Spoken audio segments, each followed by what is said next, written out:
favorite stories.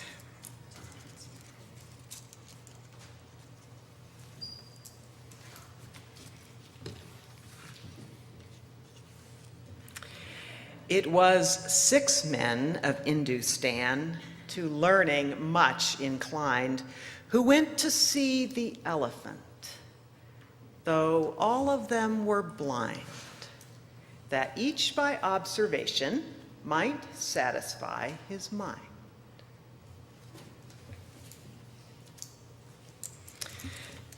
The first approached the elephant, and happening to fall against his broad and sturdy side, at once began to bawl, "God bless me, but this elephant is very like a wall."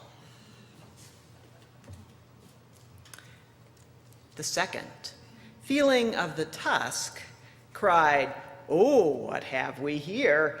So very round and sharp. To me, it's mighty clear. This wonder of an elephant is very like a spear."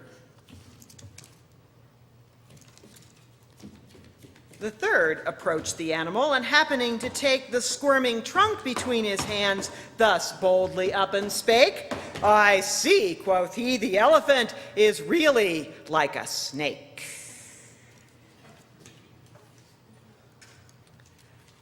The fourth reached out his eager hand and felt about the knee. "What most this wondrous beast is like is mighty plain," quoth he. "'Tis clear enough, the elephant is very like a tree."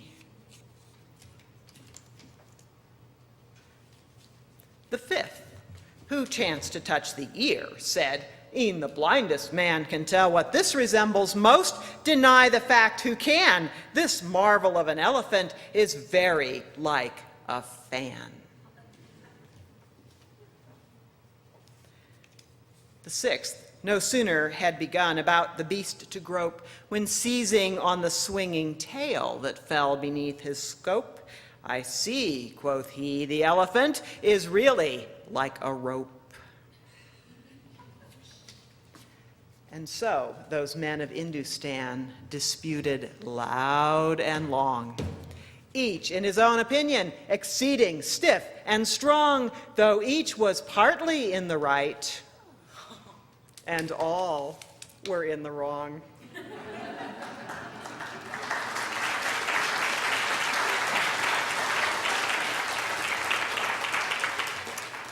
So oft in theologic wars, the disputants, I ween, rail on in utter ignorance of what the others mean, and prate about an elephant which none of them has seen.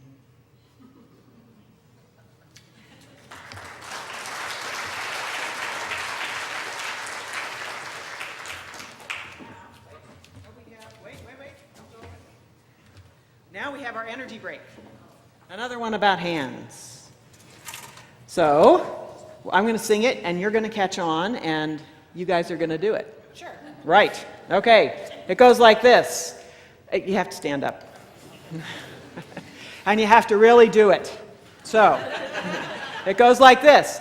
My head is in the sky, sky, sky. My feet are on the ground, ground. I didn't hear that. You got it much louder than that. My feet are on the ground, ground, ground. And what about my blood? It's from the sea. And what about my bones like the mountains be? And my hands, oh my hands, I believe with my hands I can hold this land. My 2 hands hold the earth. My 2 hands hold the earth.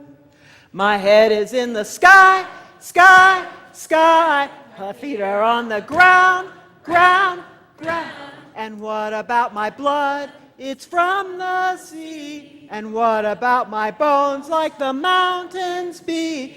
And my hands, oh my hands, I believe with my hands I can hold this land. My 2 hands hold the earth. My 2 hands hold the earth. once more for good measure. My head is in the sky, sky, sky. My feet are on the ground, ground, ground. And what about my blood? It's from the sea. And what about my bones like the mountains be? And my hands, oh my hands, I believe with my hands I can hold this land. My two hands hold the earth. My two hands hold the earth. Good job.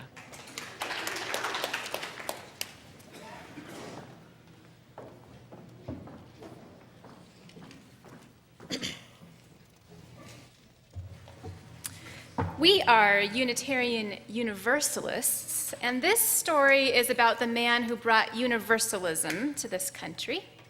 He was a Methodist minister who lived in England in the 1700s. John Murray had had a very bad year. His wife and child had died. He had spent some time in debtor's prison, and he had been run out of England by a crazed mob for preaching that there's no hell, that God is like a loving father who wants to and will save every single one of his children. It seemed that every time John Murray preached this saving message, his luck got worse. So he resolved that he would never preach again, and he set out for this land, what people in his time and place thought of as the New World, to be a farmer. His ship, bound for Boston, was blown south and got stuck on a sandbar near the New Jersey shore. The passengers were told that it could be several days before the wind would change and blow them off of that sandbar, and in the meantime, the captain needed strong young men to row to shore and find some drinking water. On a Wednesday, Murray and several others did row to shore, and they asked the first farmer they met if they could fill their barrels. Now the farmer's name was Thomas Potter, and he was glad to give them water, and they were glad to have a tour of his farm. Thomas Potter was especially proud of the chapel he had built on his land. He told the astonished John Murray that he had built it right there in the middle of nowhere and was waiting for a preacher to come along who would preach about God's love for everybody. John Murray started to edge to the back of the crowd, but too late. Another passenger piped up and said, "Here's your man. He's a preacher. He was right famous in England for his crazy ideas about how there's no hell." Thomas Potter begged John Murray to preach. Murray said no, he was never going to preach again. But Thomas Potter was insistent. Eventually, he got Murray to agree to this. If the wind had not changed and freed that stuck ship by Sunday morning, Murray would preach. On Thursday, the wind had not changed. On Friday, the wind had not changed. Saturday dawned, and still the wind had not changed. Farmer Potter rowed out to the boat to declare that he was going to ride around to all the neighbors and tell them that there would be a real preacher in his chapel on Sunday. Murray reminded him that the wind might still change, but he started to write his sermon. Sunday dawned, and still no change in the weather. Murray rowed ashore again and preached a simple sermon, quoting many times from the Bible. "This is God's truth," he said. "He loves us like a parent, wants us to be with him, doesn't want us to suffer, but to learn and love." Just as he ended the sermon, the sun came through the clouds. The weather was changing. The other sailors told Murray to hurry up and end the service so they could get back on their rowboat and get back to the ship. And Murray did end the service, but he could see that the people had loved it. So, when he finally got to Massachusetts, instead of becoming a farmer, he founded a Universalist church, and he kept preaching his message about God's love. That was a long time ago, and a lot has changed, but we are Unitarian Universalists, and that's how our church got its start in America. Now we're going to sing a song about John Murray. We invite you to join in. You've heard this before. 1, 2, 3, 4.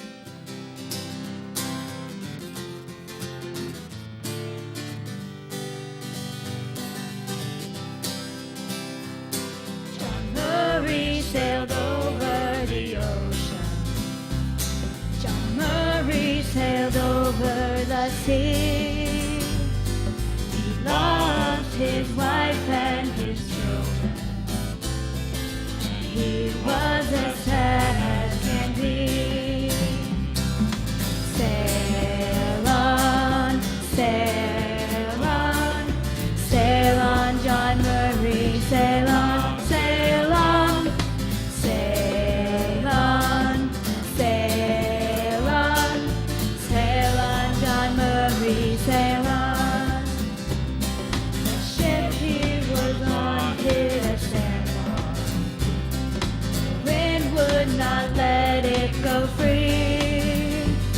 John Murray got off in New Jersey to see what he could see.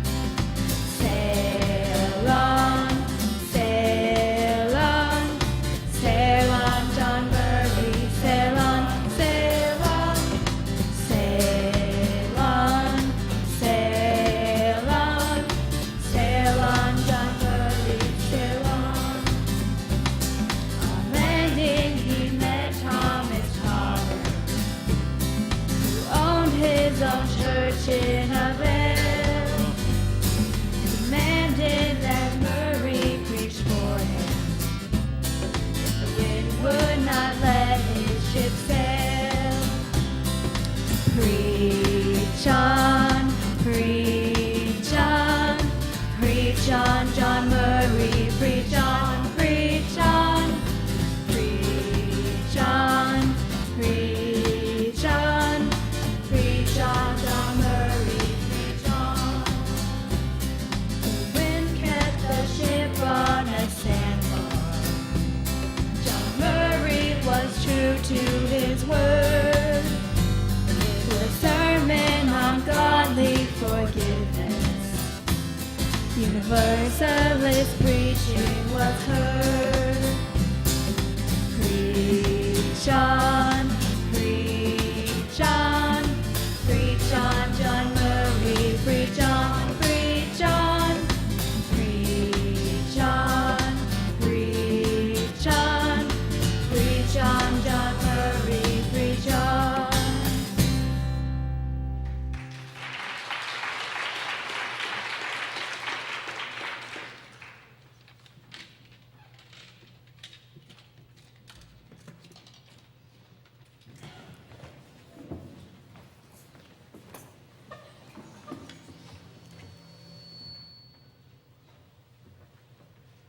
I have a story to tell you that comes from the people of Haiti. Now, most of the people who live in Haiti now's ancestors were brought to Haiti to be slaves in the sugar plantations. They were brought from Africa, and they brought this story with them. This is an African story. Once upon a time, there was a drought. You know what a drought means, right? No water, no rain, not any rain for a long time. And what happens? The creeks dry up, and the wells dry up, and the puddles dry up, and the plants die. That's right. And in this story in particular, the animals were having a hard time. They were having a hard time because the shallow wells that they used to drink from had all dried up. The horse and the cow and the chicken and the lizard and the frog. And so they all got together to discuss the situation, the horse and the chicken and the lizard and the frog, and they complained and they worried and they got all anxious and they wondered what was going to happen next. And finally the frog said, "We should pray about this." So the horse neighed, And the cow? And the chicken? Or, if it was a boy chicken? There you go. And the lizard, of course, lizard doesn't say much of anything. And the frog? You know, when people pray, they tend to pray silently. But when animals pray, they pray really loud. And they told God that they were thirsty, and that they were worried, and that they were upset, and that they were angry, and things weren't good, and that they were dying, and their children didn't have enough water, and so on. And God heard their prayer. And God looked down and said, "Oh, this is a problem. Thanks for letting me know. And I'm going to do something about this because they don't call me God for nothing. I'm going to make you animals a nice shallow well just for you to drink out of and have enough water so you can live and your children can be healthy. And I need a caretaker for my well." And Lizard volunteered. So Lizard went off for his very important new job, and God wished the animals good health. And the horse, who was thirstiest of all, being the biggest, went over to the well. And the horse heard, "Who's there? Who's there?" And the horse heard. And the horse said, "It's me. It's the horse. I've come to drink the water." And what the horse heard back was Lizard say, "This is God's well. You go away. You can't drink the water." Well, the horse was surprised. So the cow tried. He approached the well. And the cow heard, "Who's there? Who's there?" And the cow said, "It's me, the cow. I've come to drink the water." "Go away," said Lizard. "This is God's well. You can't drink the water." Well, the cow was kind of surprised. Are you kind of surprised? Thinking maybe, not sure quite what's happening. Anyway, the chicken tried, all the animals tried, the frog tried, and every time they heard, "Go away. This is God's well. You can't drink the water." Well, pretty soon God looked down, and to his surprise, he saw that the animals were still thirsty. "I don't know what's going on around there," he said. "They were thirsty. I made them a well. They're still thirsty. What's up?" So God took a walk. And God went over to the well, and God heard, "Who's there?" And God says, "It is I, God. I have come to visit my well." And Lizard, did we ever mention that lizards have very little brains? Lizard said, "Go away. This is God's well. You can't drink the water." And God got the picture. So God called all the animals around. God said, "You animals were thirsty, and I made you a well with water in it. I own the water. I own all the water. I own the water in the well. I own the water in the sea. I own the water when it rains to the ground. I own the water that's under the ground. I made the water because all life needs water, and it all belongs to me. And I made you a well so that you animals could have your share." Well, Lizard didn't quite understand, did he? Lizard thought that he was supposed to keep people from using the well, but that's not what he was supposed to do. He was supposed to protect the well for everybody. People make this mistake often, God told the animals. People think that if they put the water in their pipes, it's their water, but it's not. They own the pipes, but I own the water. I own the water in the ground and in the air and underneath the ground. I made it for everybody. So, Lizard didn't understand, so I'm going to let Frog be my caretaker of the well from now on. And when you come to get water, you won't hear, "You can't come." You're going to hear, "God's well. God's well. God's well." And the people of Hades say that from then until now, Frog sits in shallow bodies of water all night long and says, "God's well. God's well. God's well." And the people also, Hades had a saying that goes like this: "You may own the hole in the ground, but God owns the water."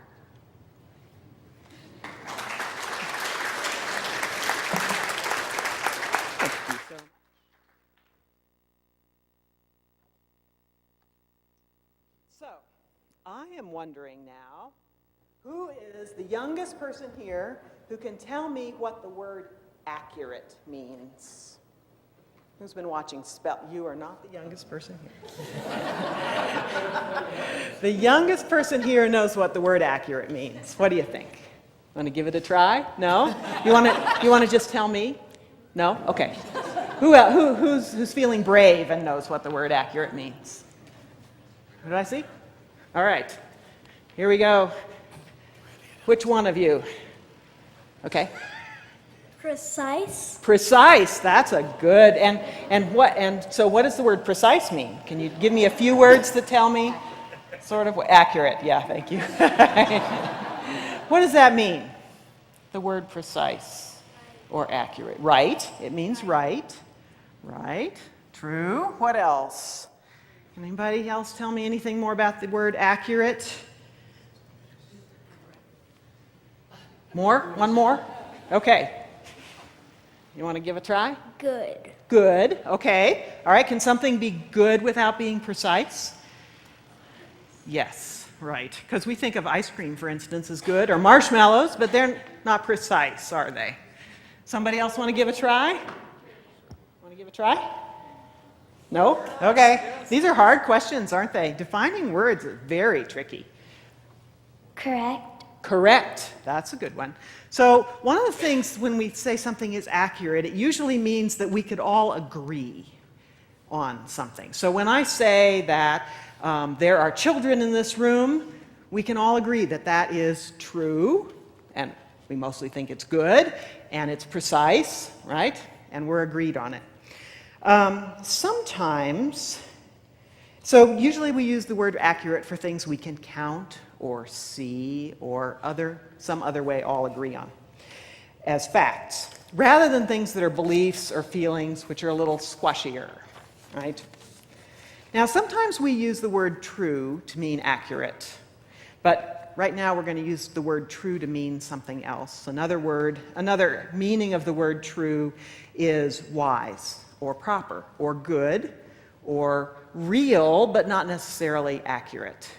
So, for instance, the sentence, "This water belongs to God." Could we call that an accurate sentence? How would we know, right? That's kind of a squashy thing, right? What belongs to God. Could we call it a true sentence? Could we call it a good idea, an important idea, something that will make our lives better, that kind of thing? So we're going to call "this water belongs to God" a true statement, but not necessarily an accurate statement, because how would we know, right? So we've heard a lot of stories this morning, not all accurate ones. So let's do some voting here. So raise your hand if you liked the story of the frog in the well. Did you like that story? All right. Raise your hand if you think it's an accurate story. You think it really happened sometime a long time ago? Right, probably not. Okay. Animals talking and God walking around in wells probably didn't happen. But raise your hand if you think that it's a true story, in that it tells us something good about our lives. Yeah, well, some people think it's true. Not everybody agrees, of course, on what's true this way. How about the story about John Murray? Do you think that that was an accurate story?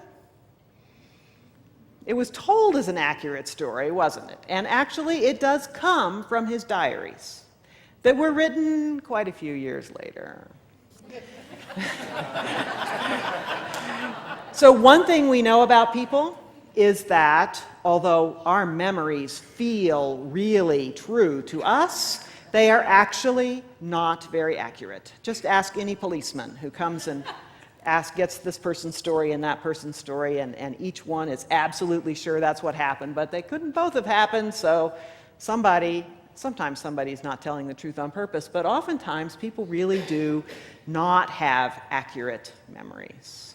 There's a very interesting study that got done a few years ago when the Challenger space shuttle blew up. Some of you have heard that story, and some of us remember when it happened. It was one of those kind of, wow, shocking events. And this professor happened to have, psychology, happened to have a bunch of students in his class at that moment that they heard that this had happened.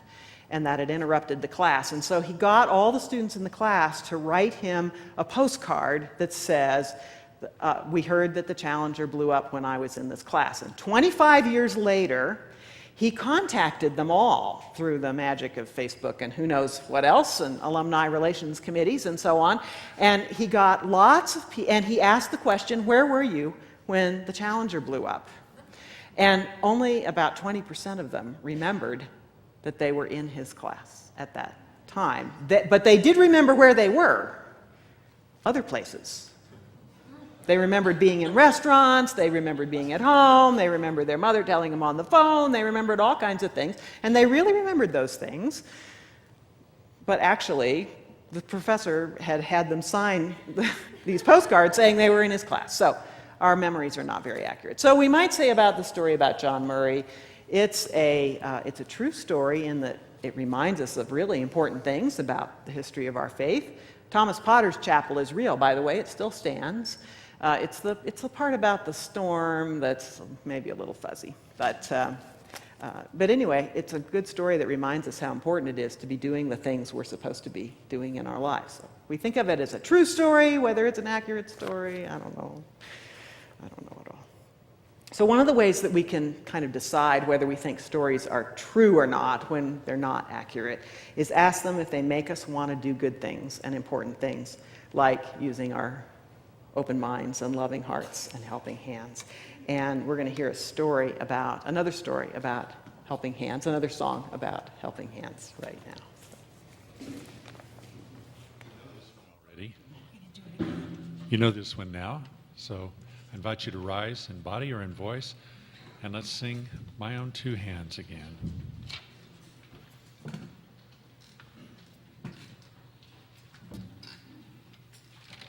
This, by the way, is both true and factual.